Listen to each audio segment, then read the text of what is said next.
Forza Horizon 5 is filled with a bunch of mistakes that anybody can point out, but there are also a few mistakes which you'd only notice if you were a car guy. And that's what I'll be going through in today's video, so 4,000 likes is the goal, so hit it top bins. And also let me know if I missed anything out and I'll make a part 2 to this video. Anyways, without further ado, let's get into this video. Here I'm driving a Lamborghini Huracan, and as you can see from the interior, Redline starts at 8,000 RPMs. Now I'm in a Lamborghini Huracan Evo and Redline starts at 8,500 RPMs. Now I'm in a Lamborghini Huracan Technica, and as you can see, Redline starts at 8,500, the same RPM.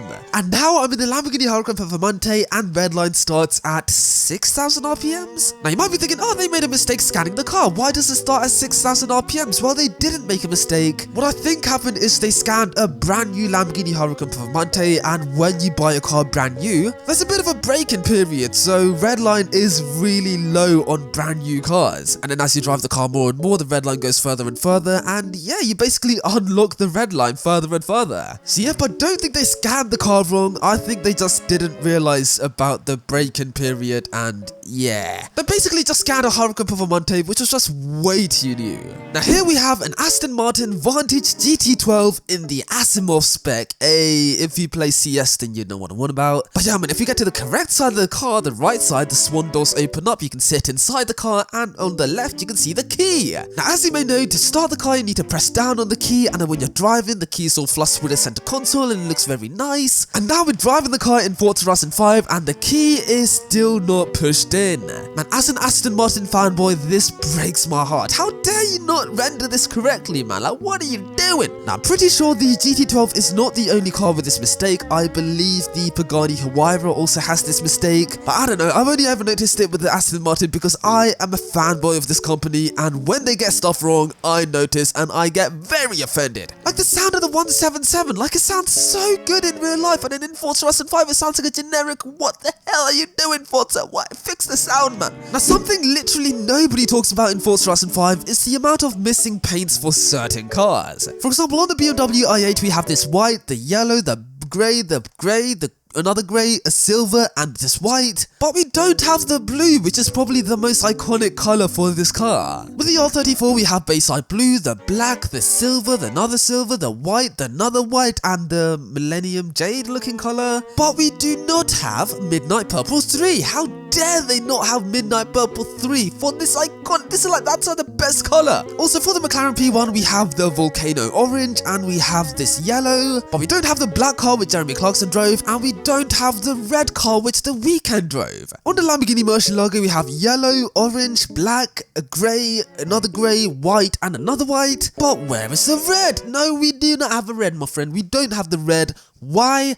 I don't know, but we don't have it. And with the Lexus LFA we have a white, a silver, a dark grey, a black, a blue, a yellow, a red, another red, and a brown. Now you probably did not know that the Lexus LFA came with this many colours, but believe it or not, it actually comes with more. Just like pink. Yep, you're probably laughing at me thinking, why did you paint this car pink? What a stupid colour for the LFA. Well, this car could actually be painted pink from the factory, believe it or not, and yeah, that's why I painted this car pink. And it's not just pink, that's another factory colour. We also have colours like green and like turquoise and a whole bunch of really cool colours. Now you're probably wondering, how do you know about this, Yuwan? Did you buy an LFA when they were new? No, I did not, but I did play Gran Turismo, and in Gran Turismo they actually had all of the available colours for the LFA. And I remember the colour palette was crazy. I was bamboozled. Oh, and from what I remember, I believe there was a satin black LFA paint job which I thought was crazy. So yeah, man, there were a whole bunch of missing paint options in Forza Horizon 5. Okay, now it's no secret that in Forza Horizon 5 there are some atrocious car models, but it's only the car guys that really notice them.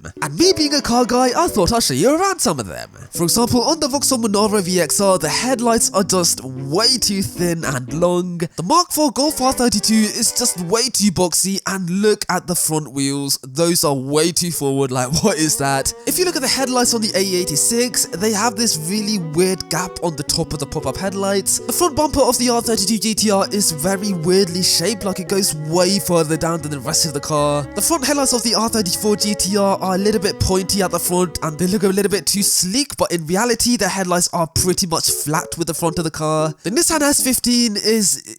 yeah, I don't need to say anything. The 22B, just like the R32, has a front bumper that droops a little bit far too low and it looks very weird, but thankfully they fixed this in motorsport, so that's some good news. The front badge on this EP3 Type R is red because of course it's a Type R, but on the back of the car it is just the standard Honda badge. And yeah man, that's just the few I covered today, but there are so many more mistakes.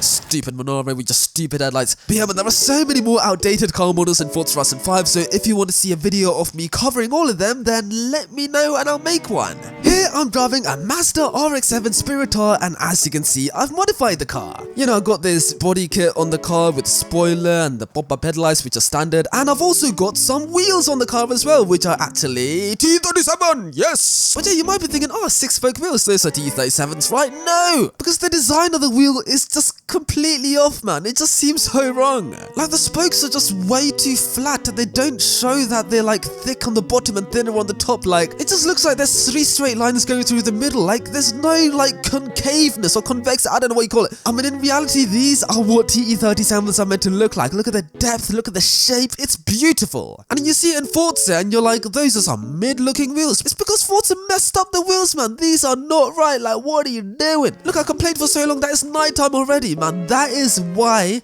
this is on the video, yeah? Because the TE37s, yeah? They are wrong, yeah? And they need to be updated, yeah? Because if they do get updated, yeah? Then I will be a happy bunny, yeah? And it's not even Easter, yeah?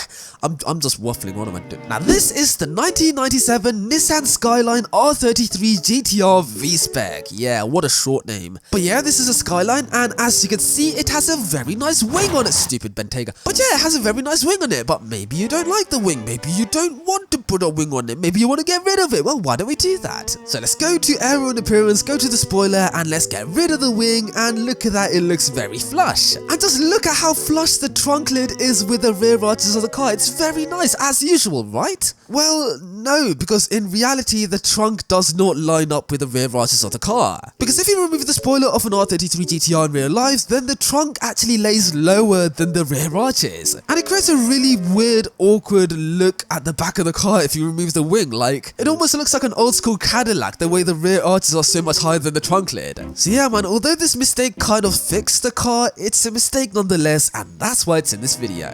Here I'm driving a Koenigsegg Jesko, or Jesko, I don't know how you say its name. But yeah, it's a Koenigsegg, it's a really goofy looking Koenigsegg, as the kids say. And yeah man, this car has a very interesting quirk, and it's to do with the interior of the car. Because if I go to the interior, the speedometer is actually mounted onto the steering wheel. And I don't know the advantages of having a speedometer on the steering wheel, like it's just like a quirk it looks like. But it's also a mistake because yes, the Koenigsegg Jesko does have this on the steering wheel, but as you can see, if I turn the steering wheel, then the numbers actually turn with the steering wheel. But in reality, if you turn the steering wheel, then the numbers stay straight. Yep, they stay level with the car. So no matter how much you turn the steering wheel, the numbers are always readable, which is brilliant. It's very quirky, though the screen is a little bit laggy. But in Forza Horizon 5, it seems like they forgot to add it into the game, or maybe it was way too much work to put that feature in the game. I don't know, but then again, it is only the car guys that are going to notice this mistake, so yeah. In Forza Horizon 5, you of course have launch control, and it is